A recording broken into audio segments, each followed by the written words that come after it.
todo, muchas gracias por permitirme participar en estas jornadas de investigación y también una disculpa por la mala crianza de mi parte, de nada más he venido muy pocas de las ponencias debido a múltiples ocupaciones universitarias y también abogadiles, porque soy abogado. Lo que quisiera hacer en este momento es más que todo comentarles qué es lo que he venido haciendo y también el motivo. ¿Por qué retórica de imagen e imágenes míticas?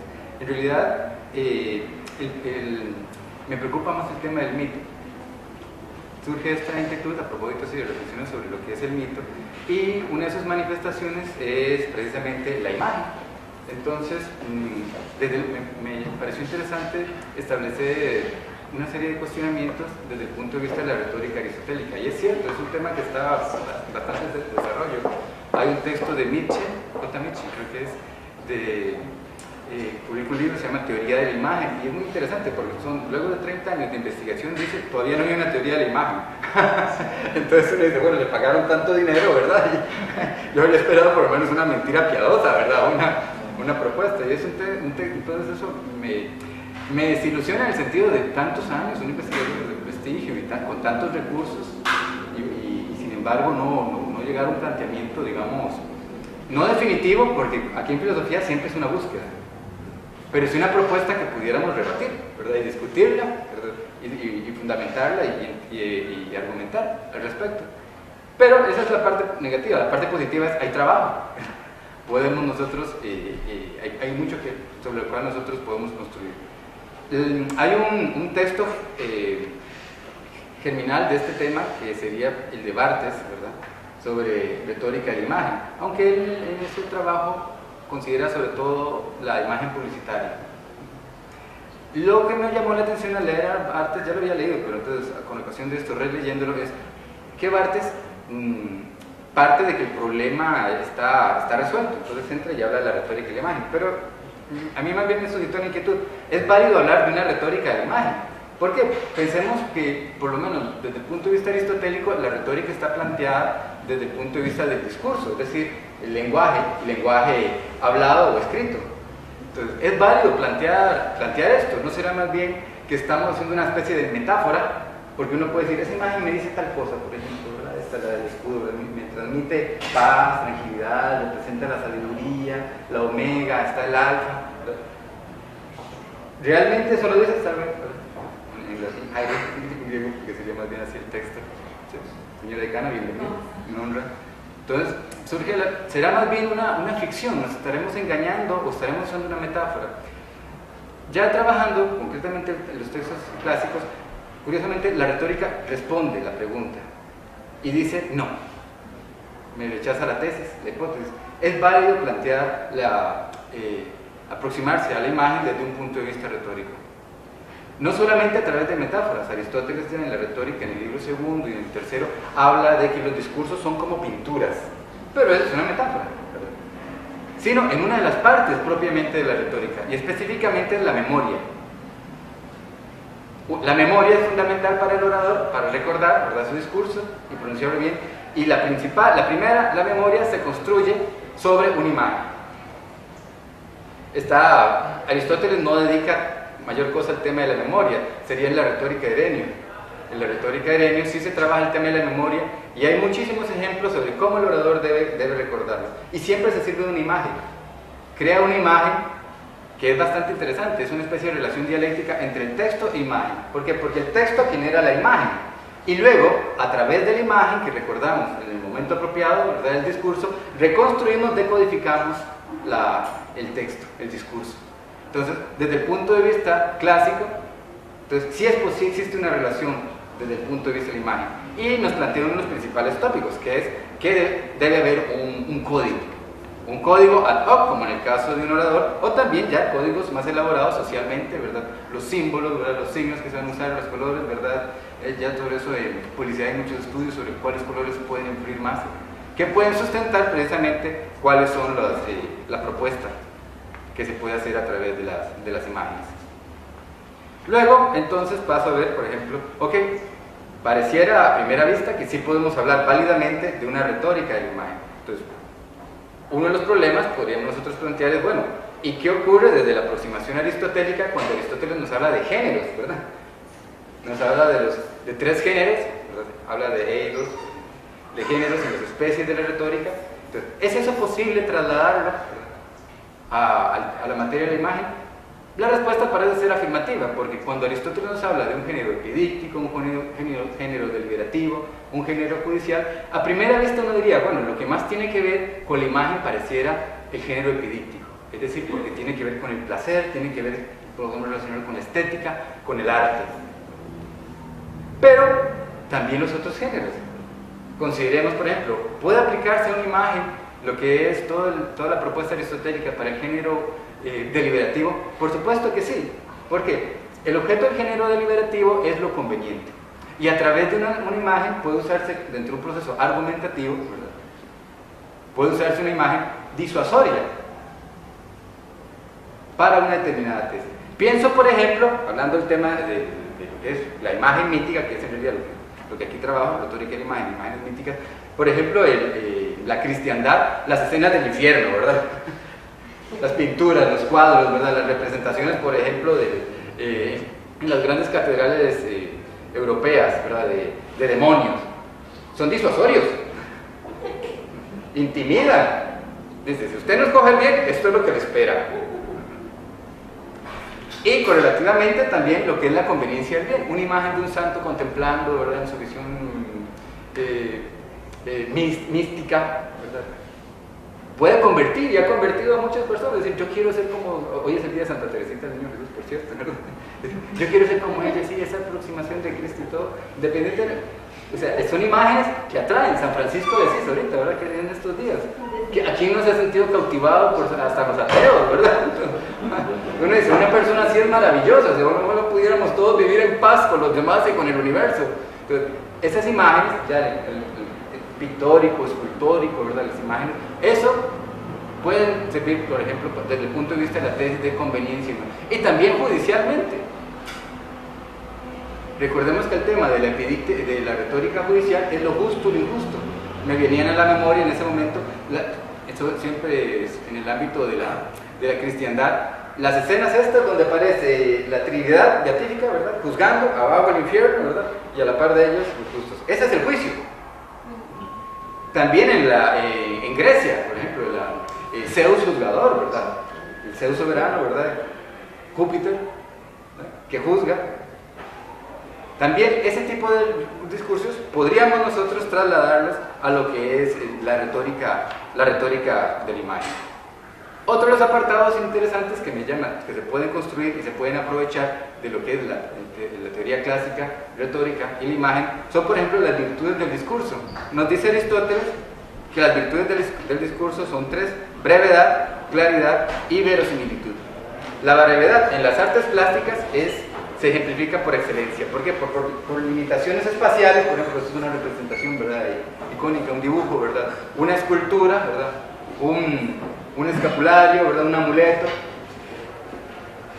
Siempre debe ser breve. La claridad, también por supuesto la imagen. ¿Por qué? Porque la imagen debe transmitir, debe ser decodificada, debe ser interpretada para entender, ¿verdad? Claramente de qué está hablando. Por ejemplo, una imagen de un personaje que está ascendiendo a los cielos. ¿Es Mahoma o es Jesús?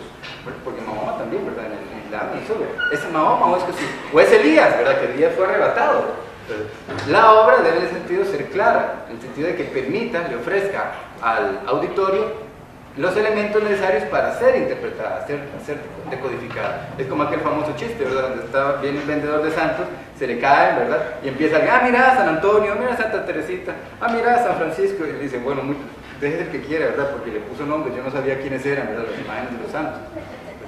Porque la claridad exige eso, ¿verdad? Que el mensaje sea transmitido adecuadamente. Ayer nos hablaba, ¿verdad? Por ejemplo, don Luis, sobre el perrito, ¿verdad? ¿Qué sirve? Para identificar, ¿verdad? Precisamente al fundador del cinismo.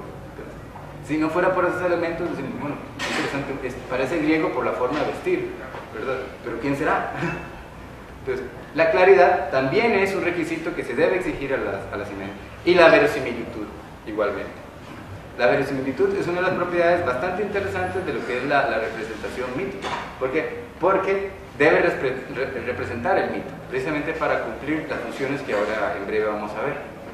La verosimilitud significa así, que sea consistente con la narración. Un ejemplo que ahí podría uno inventar sería, ¿qué ocurriría si viéramos un cuadro donde se encuentra Polifemo devorando a Ulises? Uno diría, no, eso no pasó. Polifemo no se come a Ulises en el mito. Entonces se rompió, ¿verdad?, la escena, el efecto. Y también tiene bastante que ver con la verosimilitud por el tema de las pruebas. ¿Por qué las pruebas? Las pruebas aristotélicas son en principio tres, que por cierto, así surge en parte los cuestionamientos de esta ponencia. ¿Por qué? Porque desde el punto de vista aristotélico hay pruebas técnicas y pruebas no técnicas.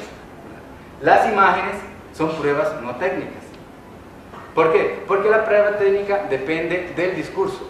Es todo lo que se genera con ocasión y a propósito del discurso. Nada existe fuera del discurso, es bastante moderno Aristóteles desde ese punto de vista. Entonces, él mismo lo ejemplifica. La declaración de un testigo es una prueba no técnica. ¿Por qué? Porque no depende del orador. Si traigo el puñal ensangrentado es una prueba no técnica. ¿Por qué? Porque no es el orador el que lo crea, ¿verdad? Es algo que ya existe. Si traigo un jarrón, ¿verdad?, la capa, ¿verdad?, el manto, la túnica ensangrentada, son pruebas no técnicas porque no se generan con el discurso. Para la retórica es lo que se crea, y son tres ámbitos: el ethos, el pathos y el logos. El ethos es bastante interesante. Primero porque pensemos en un cuadro. Tenemos una imagen, puede ser que de la Virgen María, ¿verdad?, con el niño. Uno diría, ¿dónde está el ethos? Uno diría, bueno, es la caracterización de la Virgen María. Problema: el ethos en la retórica es del orador, que en este caso sería el artista.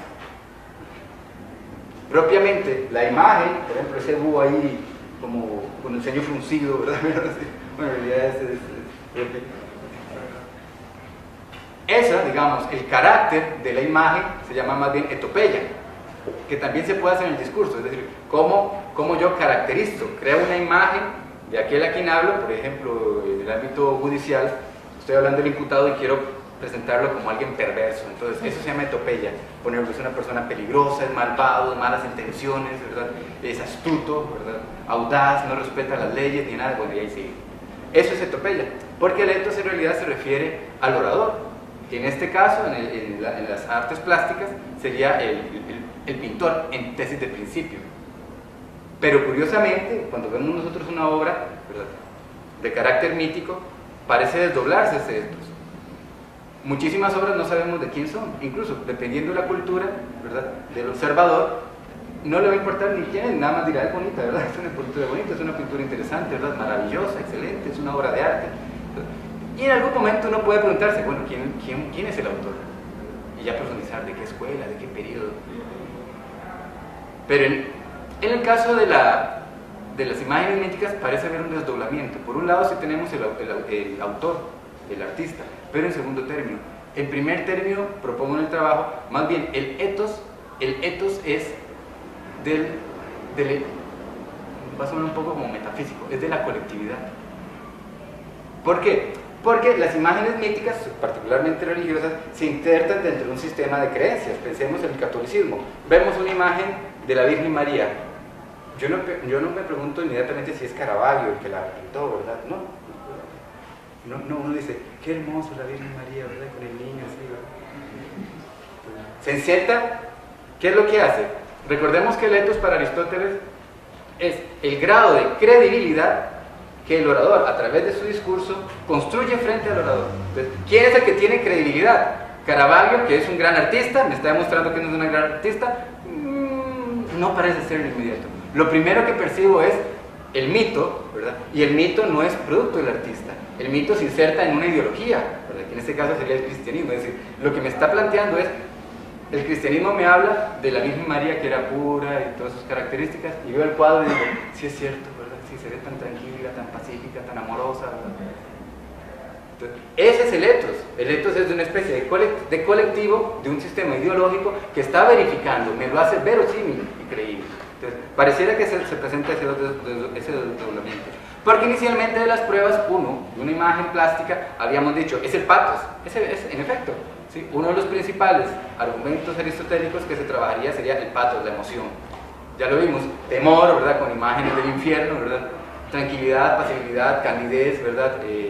Armonía de algunos santos, ¿verdad? O de otros también muy severos, ¿verdad? Que se ve así bravos. Hay algunas imágenes de algunos personajes que serían así furiosos. Jesús azotando, ¿verdad? Con su látigo. Uno dice, qué impresionante, ¿verdad? Así pasó, ¿verdad? Está verificando. Que ese también viene desde el punto de vista probatorio bastante interesante. ¿Por qué? Porque pareciera que el mito, la representación plástica nos hace testigos del mito. Entonces, si bien es cierto, está el logos, ¿verdad? El discurso mítico, cuando nosotros lo vemos hay una experiencia diferente. ¿Por qué? Porque cuando lo vemos se nos hace más verosímil, no solamente desde el punto de vista de consistencia, sino que a través sensorialmente se nos hace plausible y lo verifica. Entonces, esa es una de las funciones que enseguida vamos a ver.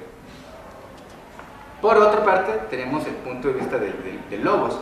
Desde el punto de vista del logos, me parece que es crucial en el plano argumentativo el exemplo. Recordemos que el exemplo es el ejemplo y es uno de los argumentos fundamentales en la teoría aristotélica. ¿Por qué? Porque la representación ejemplifica el mito. Es una especie de instanciación, digamos, del discurso mítico. Y entonces nos pone en ese doble juego, ¿verdad? El mito es abstracto, fue un tiempo en que no estuvimos, ninguno de nosotros, y de pronto lo vemos, ¿verdad? Y corrobora todo lo que creíamos del mito, ¿verdad? Yo lo asemejo más o menos a la experiencia que podría tener uno de los amantes del Señor de los Anillos, ¿verdad? Cuando ven la pantalla que llevan la obra, ¿verdad? Y dicen, así era, ¿verdad? Siempre quisieran, yo tengo amigos que dijeron, uy, siempre hemos querido que le llevaran, y cuando ven esos efectos impresionantes, dicen, sí, maravilloso. O también lo otro, decepcionados, por ejemplo, con el Hobbit, ¿verdad? Pero en el otro tal vez no tanto. O con Harry Potter. Ven la narración, ¿verdad? Ya la ven visualmente y dicen, sí, así era. Luego viene una etapa crítica, faltó esto, no me gustó, pero bueno, ya. Otro aspecto también son los niveles textuales que podemos considerar desde el punto de vista de la imagen. Hay varios niveles que podría uno identificar. En primer lugar, por ejemplo, es el tema de las inscripciones. Hay imágenes que tienen inscripciones textuales. Todos conocemos los crucifijos, el INRI, ¿verdad? Eso es verdad, es una inscripción, ¿verdad? El alfa y el omega, aquí mismo lo tenemos, ¿verdad? Un alfa y un omega, ¿verdad? Representados. También nos sirven, ahí sí rescato un poco de Barthes. Esos textos cumplen una primera función, se llama función denominativa o de anclaje. ¿Qué significa? Que nos permiten interpretar qué es la imagen. Por ejemplo, si tenemos un cuadro y dice la ascensión de Jesús al cielo, ¿verdad? Entonces ya sabemos que la ascensión de Jesús no es la de Elías, no es la de Mahoma, ni de ningún otro personaje, ¿verdad? También, si tenemos un cuadro de un santo, nos dice, con una calavera, decimos, bueno, ese es San Jerónimo, creo que es ¿quién representa? Se me olvida. Pero entonces decimos, bueno, es él y no es Hamlet, ¿verdad? Que tiene, ¿verdad? Con la calavera, que podría ser. Que eso es importante. Esa es la función de anclaje. ¿Por qué? Porque restringe el sistema de interpretación de la imagen. Hay otras, por ejemplo, hay otras relaciones. Por ejemplo, una variante interesante en la mitografía, por cierto, no religiosa, es la flor del jacinto, de la cual se dice que tiene dibujadas dos letras, que tiene la ay, que es una intervención en griego. También hay muchos otros textos. Las imágenes generan textos, que es, digamos, con lo que nosotros estamos principalmente asociados. Las imágenes generan textos, por ejemplo, de carácter etiológico. Tenemos muchos, digamos, Calímaco particularmente explica imágenes, ¿verdad? Y cómo estas, a su vez, ¿verdad?, narran o describen las causas de distintos eventos, algunos sociales, otros de carácter físico. Igualmente, desde el punto de vista de las relaciones texto-imagen, tenemos las éfrasis. Eso es sobre todo una de las principales características, son las descripciones, que se usan muchísimo en el tema de literatura, ¿verdad?, respecto de las imágenes. Por ejemplo, también en el escudo, en la Ilíada, en el escudo de Hesíodo, ¿verdad?, aparecen algunos de esos temas. Por último, cerramos con algunas funciones de las imágenes míticas. En principio, para este trabajo identifiqué 10. Tengo otro trabajo posterior y tengo 12 ya. Entonces, profundizando un poco más y reflexionando también sobre el tema. Estas 10, la primera de ellas le llamo la función ostensiva y representativa. ¿Por qué de primero? Porque evidentemente lo primero que hará la imagen mítica es representar. Representa el mito. Por ejemplo, puede ser un objeto, por ejemplo una cruz, ¿verdad? Particular, una medalla, puede representar un personaje, un santo, Jesús, la Virgen, puede ser una escena, ya lo dijimos, Jesús tratando, ¿verdad? O alguna especie de misterio, la Santísima Trinidad, ¿verdad? Tratando. Entonces, representa, muestra, de ahí el carácter ostensivo de la imagen. Otra segunda función la llamo distintiva e identitaria. A nivel de la colectividad, las imágenes nos sirven para identificarnos. Por ejemplo, de alguien que lleva un crucifijo, no pensaríamos que fuera, por ejemplo, musulmán, ¿verdad? ¿Sí? Permite identificar a la gente social ad intra y ad extra, es decir, dentro de su propio grupo, ¿verdad? Por ejemplo, los que son devotos a la Virgen del Carmen, ¿verdad? Hay algunos que visten, ¿verdad?, de café, ¿verdad?, devotos de escapulario, los identifica entre sí, ¿verdad? Otra función la llamo una función didascálica, es decir, una enseñanza. Las imágenes sirven, ¿verdad?, en sí mismas pueden transmitir un mensaje, enseñar. Es el caso en las grandes catedrales medievales, donde había mucho analfabetismo. Las escenas bíblicas, ¿verdad?, de los patriarcas se representaban, ¿verdad?, para que la gente lo viera, como no sabía leer, lo viera y aprendiera. También, a propósito de una imagen, es un motivo, una ocasión didascálica, es decir, se explica la imagen y se explica el mito. Una función también le llamo mnemónica, para recordar, ¿verdad?, para recordar el mito, tenerlo presente. Incluso mucha gente usa, ¿verdad?, tener, por ejemplo, un crucifijo o algo así para acordarse, diga, tengo que portarme bien, ¿verdad? Es el caso de los anillos, ¿verdad? Tengo que portarme bien, ¿verdad? ¿No? Hay una función también cohesionadora. Tiene que ver sobre todo con el ritual. Generalmente en muchos rituales son precedidos por imágenes. Piensen, por ejemplo, para sería otros contextos, el tótem, ¿verdad? En las culturas, ¿verdad?, indígenas, el tótem, ¿verdad?, es el centro, ¿verdad?, de muchísimos rituales. Y ni que hablar de, por ejemplo, lo que es más próximo a nosotros. Ahora en el musulmán ya viene la cava, ¿verdad?, es un elemento, ¿verdad?, cómo reúne, ¿verdad?, la representación, ¿verdad?, a la gente para ciertos tipos de prácticas. Hay una función narrativa, ¿verdad? ¿Por qué? Porque la imagen nos dice, ¿verdad?, nos transmite información, nos transmite historias, ¿verdad?, del mito. Hay una función también argumentativa, ya lo planteamos a través del ejemplo, ¿verdad? Si ponemos, por ejemplo, una escena de la resurrección del Apocalipsis, ¿verdad?, de los justos, ¿verdad? Entonces, así va a ser, ¿verdad? Por eso hay que esforzarse por ser buenos, ¿verdad?, para llegar a eso, esa es la meta, ¿verdad? Una función dialógica, eso es bastante interesante, ¿por qué? Porque todos los seres humanos somos lenguaje, ¿verdad? Y el lenguaje lo adquirimos y lo desarrollamos, lo practicamos en grupo. Entonces, hablar a una entidad abstracta es muy difícil, ¿verdad? Es muy abstracto, valga la cacofonía.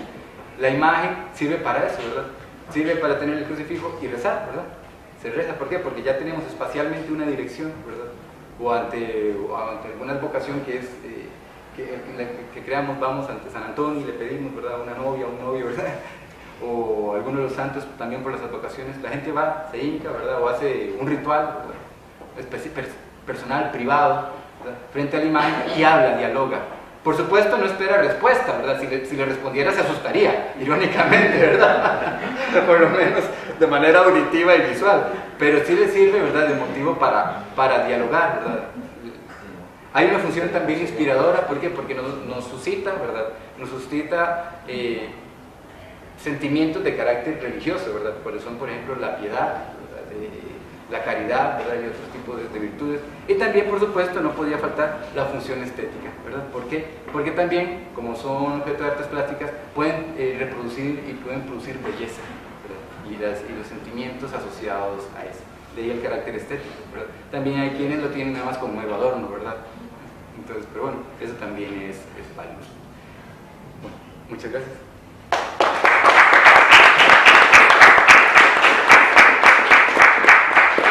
Desgraciadamente tenemos solo 5 minutos como para poder hacer participación, entonces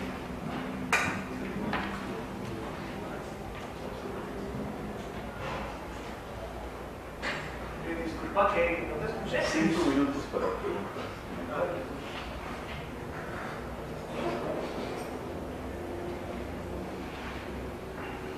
Disculpa, sí creo que no me quedó claro, pero por ejemplo, el ethos también viene a ser como una característica. En Aristóteles es uno de los tipos de pruebas técnicas. Digamos, lo dividí en tres partes. Por ejemplo, está el ethos del artista, ¿verdad? El ethos de la colectividad o ideología, ¿verdad? Pero también podríamos hablar de un ethos del objeto o objeto personas representados. Entonces, ahí sería la caracterización. Es decir, se le presenta, por ejemplo, como piadoso, como severo, como dulce. Por ejemplo, San Francisco de Borja, ¿verdad? En su caballo, ¿verdad? Dándole la capa, ¿verdad? ¿Era San Francisco? Bueno, no me falla la memoria, ¿verdad? El pobre, ¿verdad? Entonces, hay toda una caracterización, ¿verdad? De un hombre rico, adinerado, que va en caballo, ¿verdad? Y hace un acto de caridad en condiciones bastante adversas. Sí, esa sería la caracterización del personaje o cosa o objeto, ¿verdad?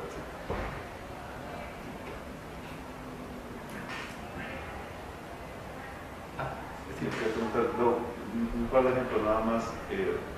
Hace poco estuve en una conferencia sobre historia del periodo del siglo XVI. Y una de las imágenes más significativas es la que Jesús, como está hablando, muchas imágenes de Jesús, ¿cómo se llama? Rechazando la imagen, la moneda, el César. Sí, y son muy diversas las imágenes que hay a través de la historia de eso. Entonces, el conferencista presentaba una muy interesante, precisamente del siglo XVI. Una en que está Jesús acompañado por un montón de gente, ¿no? Y está de frente y está diciéndole no al César, ¿no? Y está otra muy diferente, ¿no? Con Jesús diciéndole haga lo que quiere con la moneda, ¿no? Y dependiendo de cuál es el sentido, cambiaba políticamente de manera radical, porque o era pagada por el príncipe o era pagada por el papa, ¿verdad? Si era pagada por el papa, entonces era muy interesante porque entonces, ¿cómo se llama? A mí esa plata me interesa. Si era pagada por el príncipe, no, porque esa plata no le tiene que interesar y no se meta con nosotros, ¿verdad? Entonces, sí, parece como que hay unas variables que utilizan argumentativamente de manera muy significativa. Y el otro ejemplo nada más es que también yo fui una vez a un restaurante que se llama La Santa Gula. Y como la gula es un pecado, ¿no? Y parece, cuando yo no entendía por qué era una Santa Gula, era muy rara, ¿no? Y cuando entré al restaurante entendí porque estaba la Virgen María muy gordita, con un niño muy gordito, y comiendo rebosantemente. O sea, más que Gula Santa. Sí, por cierto, en el plano argumentativo es, por ejemplo, la parodia, ¿verdad? Ahí se ve, por ejemplo, el valor de la imagen paródica desde el punto de vista argumentativo. O ahí también hay jocosos, sí. Nada más una muy pequeña intervención en relación con estas funciones que dice usted de representación e identificación, que incluso esas imágenes mitológicas, científicas, se cuelan hasta en las ciencias, ¿verdad? Porque, por ejemplo, me acordaba en anatomía misma, el famoso talón de Aquiles, que dice, bueno, me comentaba ayer un estudiante de medicina que no es talón, que es tendón, que es tendón de Aquiles, y que la medicina está tratando de sacar de su terminología técnica todo este tipo de referencias, bueno, epónimos, ¿verdad?, a imágenes, ¿verdad? Es decir, todos llevaríamos entonces un tendón de Aquiles, a pesar de que no lo somos. Entonces, y muy interesante que esa ciencia esté tratando de eliminar todo ese tipo de nombres. Se llama, no me acuerdo, talón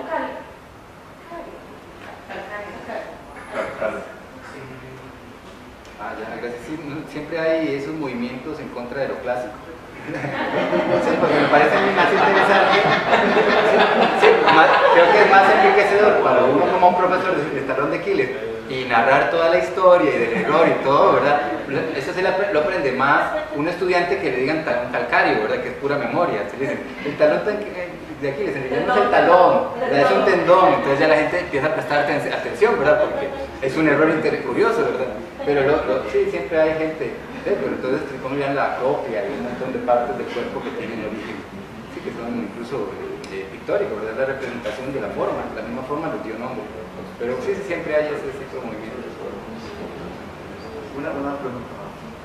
Yo quería compartir con usted a raíz de su presentación uno de los temas más interesantes, que es la comprensión lectora en este momento, no solo a nivel de la primaria, sino también de la secundaria, y porque no de la misma vida universitaria, y es la dificultad que se siente a la hora de leer los textos y esa predilección por leer imágenes, que tiene algunos de los atributos propios de la necesidad de aprender a leer imágenes, que no lo hemos explorado, ¿verdad? Didácticamente hemos encontrado que la imagen es generalmente un recurso ilustrativo, pero no hemos aprendido a aprovechar el potencial que tiene para trabajarlo como insumo de aprendizaje. Y es muy interesante porque en el fondo todo el mundo digital ha venido a fortalecer más el uso de los iconos como sustituto incluso de ciertas representaciones lingüísticas. Sí, eso es muy, yo por eso siempre a los estudiantes les digo, yo enseño latín, les digo, aprovechen estos cursos, son horas de horas, cuando den clases, que le van a decir, ¿por qué ciervo? ¿Por qué hay un ciervo con S y un ciervo con C? Dice, porque viene en latín, se pronunciaba cervus, ¿verdad? El animalito, ¿verdad? Y servus, la persona, el esclavo, y se escribe con V porque en latín era con una U, era cervus, y esa U pasó a V. Entonces le aseguro que los estudiantes se les van a pelar los ojillos así y van a llegar a la clase. Y ahora que usted habla de lo pictórico, el alfabeto empieza siendo pictórico, es decir, vean la A en realidad era un animalito. Los chiquillos, ¿verdad?, que están aprendiendo el alfabeto, se les va a quedar el animalito, ¿verdad? Y todo el alfabeto en realidad era icónico. Es decir, vean, era así, todos van a decir, qué interesante. No creo que se aprendan todos, pero se aprenderán la letra favorita, tal vez la del nombre. Y no les va a dar un derrame a los chiquillos, ¿verdad? Un derrame cerebral, ¿verdad? Más bien van a llegar a casa y decir, mami, ¿sabía que la A en la antigüedad en realidad era este animalito, era un toro? Entonces ese es aprendizaje. Yo les digo a ellos, aprovechen todas las horas que tienen aquí sentados, ¿verdad? Esa es información que ustedes pueden transmitir a los chiquillos, y los chiquillos cuando se los digan lo van a recordar a usted por toda la vida, porque van a decir, en el kinder mi maestra me enseñó tal cosa, y se lo van a aprender y nunca se les va a olvidar, mientras que sí van a olvidar un montón de cosas, ¿verdad? Esas cosas son las que uno nunca olvida como estudiante, ¿verdad? Y siempre recordará al profesor, ¿verdad? Y no a la mamá de este, ¿sí? Bueno, gracias.